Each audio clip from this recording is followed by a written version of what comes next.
અમરેલી પત્રિકા કાંડમાં પાયલ ગોટી સાથે પૂછતાછ કર્યા બાદ અને ત્યાંના જે અધિકારીઓ હતા, પોલીસ કર્મી હતા, તેમની સાથે પૂછપરછ કર્યા બાદ નિલીપ રાય જે છે તેઓ હવે પહોંચી ચૂક્યા છે ગાંધીનગર। પણ આ બધાની વચ્ચે પહેલીવાર નિલીપ રાયની આ ઇન્વેસ્ટિગેશન ઉપર ભારતીય જનતા પાર્ટીના કોઈ નેતાએ નિવેદન આપ્યું છે। શું કહ્યું છે ભારતીય જનતા પાર્ટીના નેતાએ, જાણીએ આ રિપોર્ટમાં। નમસ્કાર, હું છું ગોપી ગાંગર અને આપ જોઈ રહ્યા છો નિર્ભય ન્યૂઝ।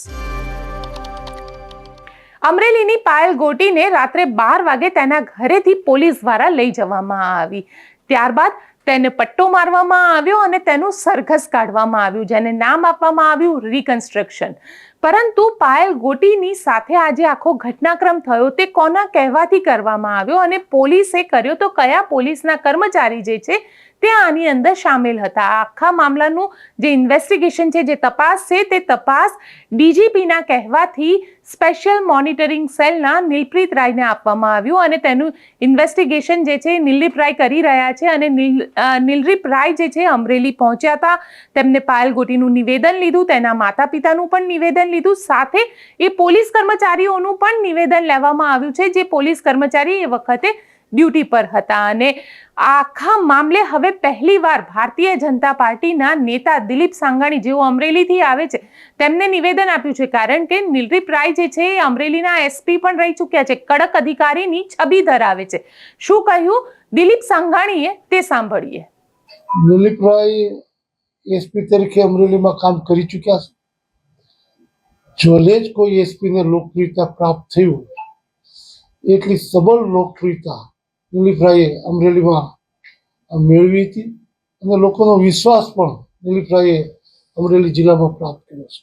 જ્યારે એને તપાસ સોંપી છે ત્યારે દિલીપ રાયની ઇમેજ જે છે એ પ્રમાણે લોકો અને અમે સૌ કોઈએ વિશ્વાસ રાખીએ છીએ કે જે સત્ય હકીકતો છે એ નિલીપ રાયની તપાસમાં નીકળશે।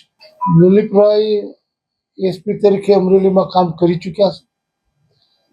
જોલે જ કોઈ એસપીને લોકપ્રિયતા પ્રાપ્ત થયું એટલી સબળ લોકપ્રિયતા નિલીપ રાયે અમરેલીમાં મેળવી હતી અને લોકોનો વિશ્વાસ પણ નિલીપ રાયે અમરેલી જિલ્લામાં પ્રાપ્ત કર્યો છે। જ્યારે એને તપાસ સોંપી છે ત્યારે દિલીપ રાયની ઇમેજ જે છે એ પ્રમાણે લોકો અને અમે સૌ કોઈએ વિશ્વાસ રાખીએ છીએ કે જે સત્ય હકીકતો છે એ નિલીપ રાયની તપાસમાં નીકળશે।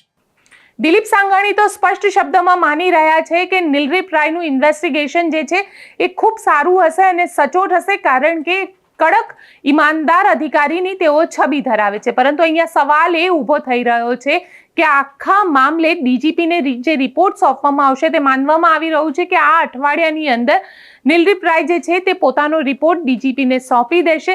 બની શકે કે તેની અંદર સૌથી પહેલા તો એક ઇન્ટરિમ રિપોર્ટ આપવામાં આવે, ત્યારબાદ એક પૂર્ણ રિપોર્ટ ડીજીપીને સોંપવામાં આવે। પરંતુ સવાલ અહીંયા એ ઊભા થઈ રહ્યા છે કે જે રાજકારણીઓના કહેવાથી આખી ઘટનાને પોલીસ દ્વારા અંજામ આપવામાં આવ્યો કે પછી માત્ર પોલીસે પોતાના મનથી આ આખી ઘટનાને અંજામ આપ્યો છે, શું તે સ્પષ્ટ થઈ શકશે? અને જે રાજકારણીઓના કહેવાથી આખી ઘટનાને અંજામ આપવામાં આવ્યો તે રાજકારણીઓની વિરુદ્ધમાં કાર્યવાહી થશે?